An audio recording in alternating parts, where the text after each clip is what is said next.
स्वागत है दोस्तों आपका बिहार न्यूज में। मैं हूं वासिफ रजा और आप देख रहे हैं जय लाइव। आज है 8 जनवरी 2026। देश प्रदेश और आपके इलाके से जुड़ी आज की सबसे टॉप न्यूज लेकर आए हैं आपके लिए। तो चलिए चलते हैं खबरों की ओर। बारसोई से बड़ी खबर। जी हां दोस्तों, बारसोई से भीषण ठंड और तेज सर्द हवाओं ने जनजीवन को पूरी तरह से प्रभावित कर दिया है। बारसोई प्रखंड की सभी 27 पंचायतों में ठंड का प्रकोप लगातार बढ़ता जा रहा है। शीतलहर के कारण आम जनजीवन ठहर सा गया है। खासकर सुबह और रात के समय लोगों को भारी परेशानियों का सामना करना पड़ रहा है। ठंड से बचाव को लेकर बारसोई अंचल कार्यालय की ओर से व्यापक स्तर पर अलाव की व्यवस्था की गई है। अंचल अधिकारी श्याम सुंदर शाह ने सभी राजस्व कर्मचारी को स्पष्ट निर्देश दिया है कि हर पंचायत के चौक चौराहों, हाट बाजारों और भीड़ भाड़ वाले इलाकों में नियमित रूप से अलाव जलाया जाए। आबादपुर, शिवानंदपुर, चांदपारा, धर्मपुर, बेलवा, भवानीपुर, लगवा समेत सभी पंचायतों में सूखी लकड़ी की व्यवस्था की गई है। राजस्व कर्मचारी रविंद्र कुमार, संजीव कुमार, विवेक कुमार, ताबिश, महेश कुमार और रविकांत रंजन अपने अपने क्षेत्रों में अलाव जलाने की जिम्मेदारी निभा रहे हैं।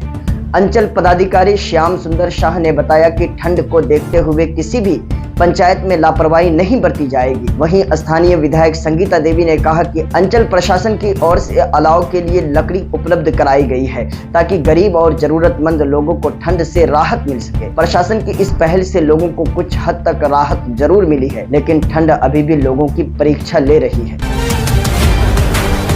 कदवा से इस वक्त की बड़ी खबर है। जी हां दोस्तों, बस्तौल सोनेली मुख्य मार्ग पर सड़क निर्माण को लेकर ग्रामीणों का गुस्सा फूट पड़ा है। कदवा प्रखंड के भो गांव स्थित बौरा चौक के पास बीती रात सड़क पिंचिंग कार्य को लेकर स्थानीय लोगों में भारी आक्रोश देखने को मिला।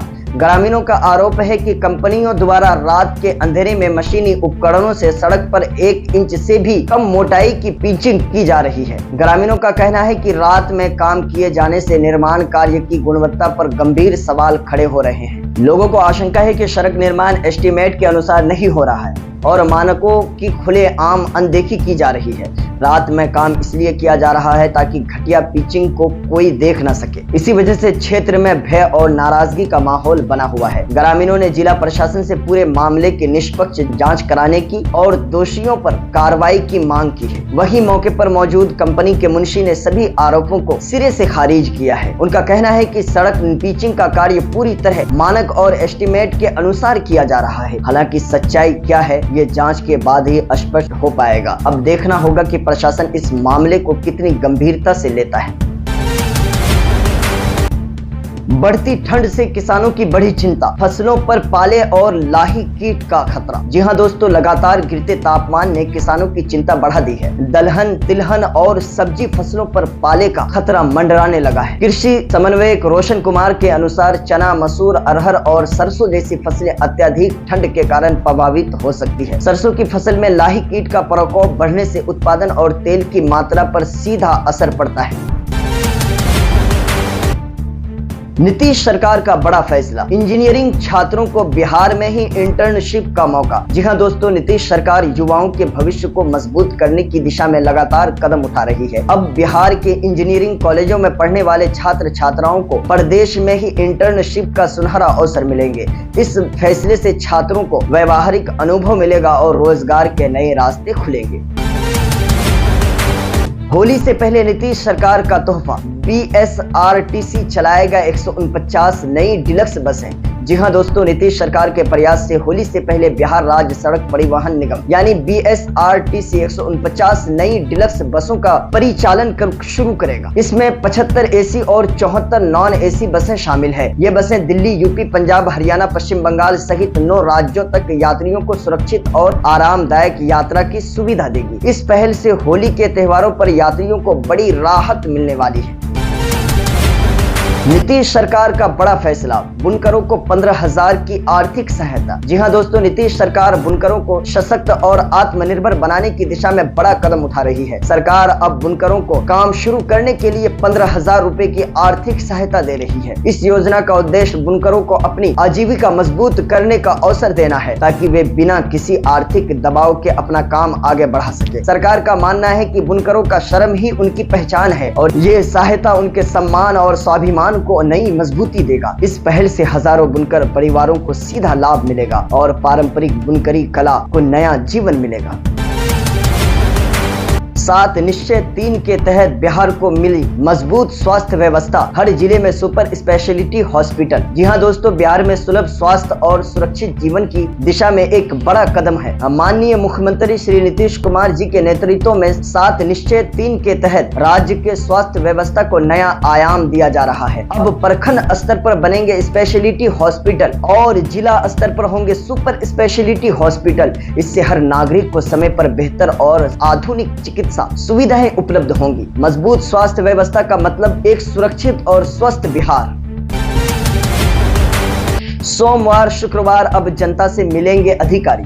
जी हां दोस्तों, आप सबको मालूम है कि 20 नवंबर 2025 को राज्य में नई सरकार के गठन के कुछ ही दिनों बाद राज्य को देश के सर्वाधिक विकसित राज्यों की श्रेणी में शामिल करने के लक्ष्य के साथ 7 निश्चय 3 कार्यक्रम को लागू किया गया है। इस क्रम में 7 निश्चय 3 के 7वें निश्चय सबका सम्मान जीवन आसान का मुख्य उद्देश्य है राज्य के हर नागरिक के दैनिक जीवन को आसान बनाना और अनावश्यक परेशानियों को कम करना। सरकार ने यह महसूस किया है कि अक्सर आम लोग अपनी समस्याओं को लेकर सरकारी कार्यालय तो पहुंचते हैं, लेकिन कई बार अधिकारी मौजूद नहीं होते, जिससे जनता को भारी असुविधा झेलनी पड़ती है। इसी समस्या को खत्म करने के लिए सरकार ने अब एक महत्वपूर्ण और ऐतिहासिक निर्णय लिया है। अब प्रत्येक सप्ताह के 2 कार्य दिवस सोमवार और शुक्रवार को ग्राम पंचायत से लेकर थाना, अंचल, प्रखंड, अनुमंडल, जिला प्रमंडल और राज्य स्तर के सभी सरकारी कार्यालयों में संबंधित पदाधिकारी अपने निर्धारित कार्यालय कक्ष में मौजूद रहेंगे।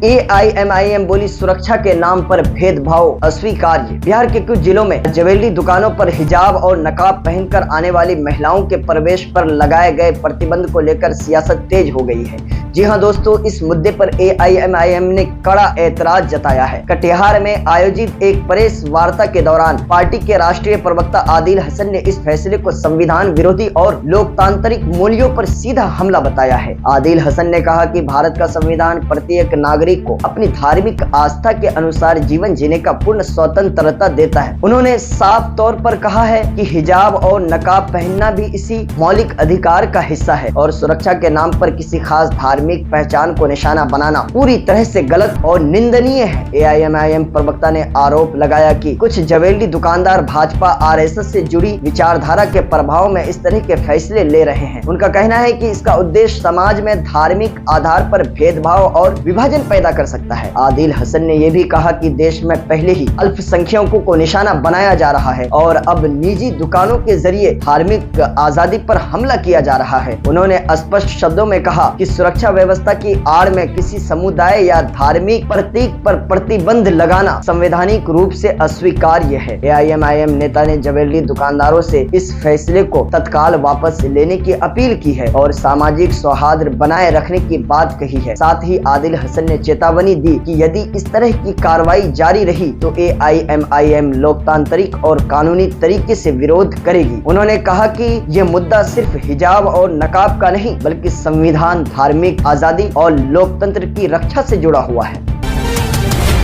कटिहार में 54 करोड़ का अल्पसंख्यक आवासीय स्कूल तैयार। जी हां दोस्तों, कटिहार जिले के सिरनिया पंचायत स्थित जाफरगंज में अल्पसंख्यक समुदाय के बच्चों के लिए एक बड़े और महत्वपूर्ण शैक्षणिक प्रोजेक्ट पर तेजी से काम चल रहा है। यहां वक्फ बोर्ड की लगभग 5 एकड़ भूमि पर एक आधुनिक अल्पसंख्यक आवासीय स्कूल का निर्माण किया जा रहा है, जिसकी क्षमता 560 बेड की होगी। इस परियोजना पर 54 करोड़ रुपए से अधिक की लागत आ रही है। हाल ही में जदयू के जिला प्रवक्ता इम्तियाज हैदर ने निर्माण स्थल का निरीक्षण किया। इस दौरान उन्होंने बताया कि यह स्कूल अल्पसंख्यक समुदाय के बच्चों की बेहतर शिक्षा के साथ साथ सुरक्षित आवास भी उपलब्ध कराएगा। इम्तियाज हैदर ने मुख्यमंत्री नीतीश कुमार के नेतृत्व में अल्पसंख्यक समुदाय के शैक्षणिक और सामाजिक विकास के लिए उठाए जा रहे कदमों की सराहना की। उन्होंने कहा कि यह परियोजना सीमांचल अल्पसंख्यकों के नाम पर सिर्फ राजनीति करने वालों को करारा जवाब है। उनका कहना है कि इस स्कूल का मुख्य उद्देश्य अल्पसंख्यक बच्चों को गुणवत्तापूर्ण शिक्षा और उज्जवल भविष्य प्रदान करना है। वहीं निर्माण स्थल पर मौजूद साइड इंचार्ज संजय प्रसाद ने जानकारी दी कि वक्फ बोर्ड की जमीन पर